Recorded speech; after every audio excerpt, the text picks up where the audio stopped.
आज का हमारा टॉपिक है अंतर्राष्ट्रीय मुद्रा कोष। इसको आईएमएफ भी बोला जाता है, इंटरनेशनल मॉनेटरी फंड। यह क्या है? अंतर्राष्ट्रीय मुद्रा कोष की आवश्यकता ही क्यों पड़ी?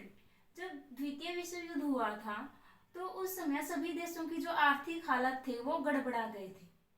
मतलब आर्थिक कंडीशन सही नहीं रही थी क्योंकि इतनी क्षति हुई थी। तो इन देशों ने सोचा कि क्यों न किसी ऐसी संस्था का गठन किया जाए जो सभी देशों की जो आर्थिक कंडीशन है उसको सही कर सके। तो इसी तरह का 1943 में यूएसए में एक व्हाइट प्लान नाम से एक योजना बनी थी और इसी टाइम ब्रिटेन में किंग्स प्लान नाम से एक योजना बनाई गई कि मतलब आईएमएफ की तरह एक संस्था का गठन किया जाएगा, लेकिन ये हुआ नहीं। और 1944 में ब्रिटेन वुड में 44 देशों के प्रतिनिधियों का एक सम्मेलन हुआ था। 1944 में हुआ था, 44 देश थे इसमें। कहीं कहीं पर बुक में 45 देश भी दे रखे हैं, लेकिन 44 देश ही हैं इसमें। इसमें दो संस्थाओं के गठन का निर्णय लिया गया, एक था आईएमएफ और दूसरा था आईबीआरडी या वर्ल्ड बैंक, जिसको विश्व बैंक कह सकते हैं। भारत था जो इन 44 देशों में था, ये कह सकते हैं कि भारत था जो आईएमएफ का क्या है, संस्थापक देश रहा है, क्योंकि जब इसकी स्थापना हुई तो भारत उसका सदस्य था। बाद में इसमें और सदस्य हो गए हैं, जैसे अब इसमें 189 देश शामिल हैं। स्टार्टिंग में कितने थे? 44 ही देश थे और भारत उनमें शामिल था। 27 दिसंबर 1945 को इसका गठन किया गया था, लेकिन इसने काम क्या है, 1 मार्च 1947 से कार्य करना प्रारंभ किया था और 1 नवंबर 1947 को यह यूएन का भाग बन गया था, यूनाइटेड नेशन ऑर्गेनाइजेशन का भाग बन गया था। इसका जो मुख्यालय कहाँ पर है? वाशिंगटन डीसी में है जो मेन मुख्यालय है, लेकिन इसके दो कार्यालय और हैं, पेरिस और जनेवा में। यहाँ तक आई होप समझ गए होंगे आप कि जो आईएमएफ है इसका गठन क्यों किया गया, क्योंकि जो इकोनॉमिक कंडीशन थी वो खराब हो गई थी। इसके लिए 1944 में ब्रिटेन वुड में, यहाँ पर ये चीज ध्यान रखने वाली कि ब्रिटेन वुड सम्मेलन में इसके गठन का जो है बात की गई थी या गठन का निर्णय लिया गया था कि एक ऐसी संस्था का निर्माण किया जाएगा, आईएमएफ और वर्ल्ड बैंक, दो का इसमें डिसीजन लिया था। तो भारत इसका क्या था, संस्थापक देश रहा है। अब इसमें 189 देश हैं और 27 दिसंबर 1945 को इसका गठन किया गया था, लेकिन काम कब किया इसने शुरू? 1 मार्च 1947 से काम करना प्रारंभ किया था और 1 नवंबर 1947 को यूएन का पार्ट बन गया था। इसका जो मुख्यालय है वाशिंगटन डीसी में है और दो इसके कार्यालय हैं, पेरिस और जेनेवा में। उसके बाद है इसका स्ट्रक्चर किस प्रकार का है। इसके स्ट्रक्चर में दो चीजें ध्यान रखने वाली हैं, एक तो इसका होता है बोर्ड ऑफ गवर्नर और एक होता है एग्जीक्यूटिव बोर्ड या कार्यकारी बोर्ड। जो बोर्ड ऑफ गवर्नर है वो क्या होता है, जितने भी देश इसमें होते हैं, जितने भी मेंबर होते हैं देश, उन सभी देशों से एक प्रतिनिधि भेजा जाता है और एक क्या है, अल्टरनेटिव प्रतिनिधि भेजा जाता है। तो भारत में जैसे ये कौन होते हैं, जो मतलब वित्त से संबंधित होते हैं। भारत में जैसे वित्त मंत्री हो गया, अब कौन है वित्त मंत्री? निर्मला सीतारमण है।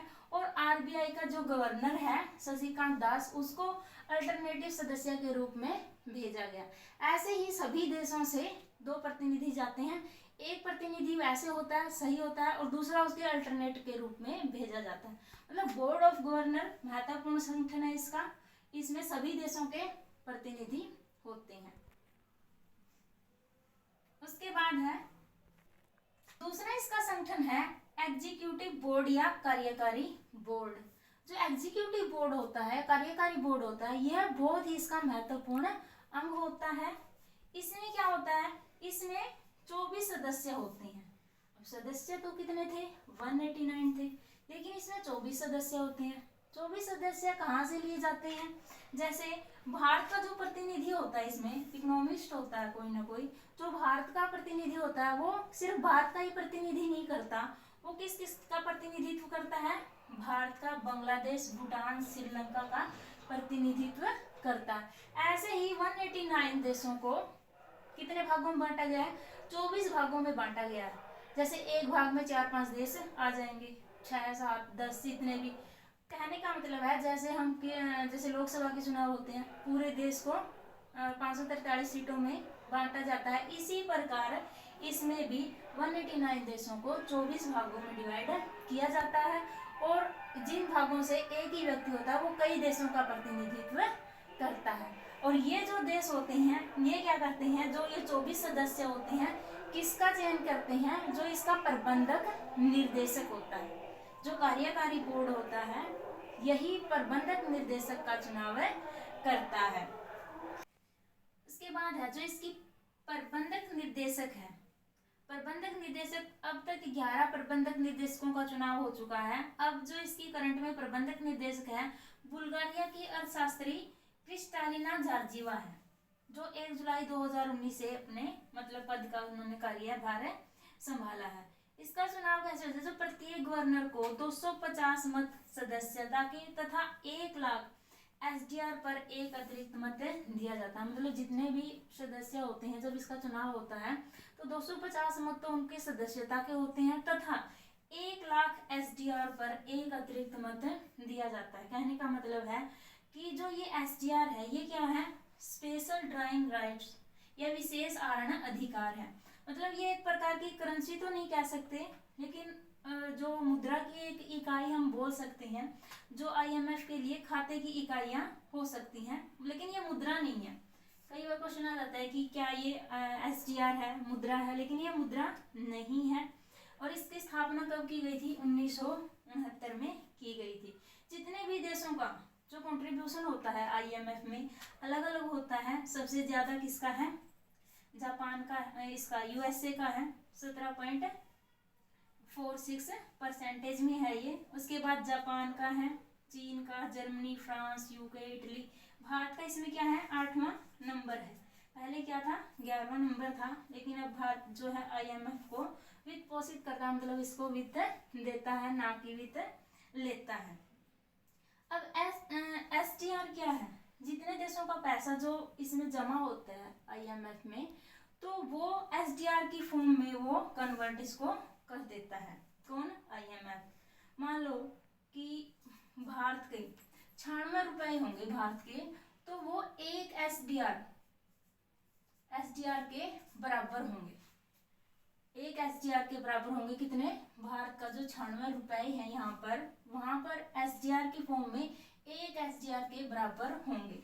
और कहा गया कि 1 लाख SDR पर एक अतिरिक्त मत दिया जाएगा, कि 96 लाख रुपए जब होंगे भारत के उसमें अतिरिक्त, तो क्या है 96 लाख रुपए पर एक वोट और उसको एक्स्ट्रा मिलेगा। ये सिर्फ एक उदाहरण है। उसके बाद है कि इसके कार्य क्या क्या है IMF के कार्य हैं कि यह सदस्य देशों की अर्थव्यवस्था को देखता है। जैसे IMF की रिपोर्ट आती है कि जो भारत की वृद्धि दर इतनी है, अर्थव्यवस्था कैसी चल रही है। लोन प्रदान करता है, सदस्य राष्ट्रों को लोन प्रदान करता है। वर्ल्ड बैंक भी देता है लोन, लेकिन जो IMF होता है ये कम समय के लिए लोन देता है। और जो देश की आर्थिक कंडीशन खराब हालत में है उसके लिए लोन दिया जाता है, किसके द्वारा, IMF के द्वारा। वर्ल्ड बैंक का लोन देता है वर्ल्ड बैंक भी, लेकिन वर्ल्ड बैंक जैसे किसी विशेष प्रोजेक्ट के लिए लोन देता है, लेकिन IMF है उसकी जो आर्थिक कंडीशन अच्छी नहीं होती जिस देश की, उसको लोन देता है। अंतर्राष्ट्रीय मौद्रिक सहयोग को बढ़ावा देने के लिए अंतर्राष्ट्रीय सभी देशों में जो मुद्रा का सहयोग है वो बढ़ा रहे उसको देखता है।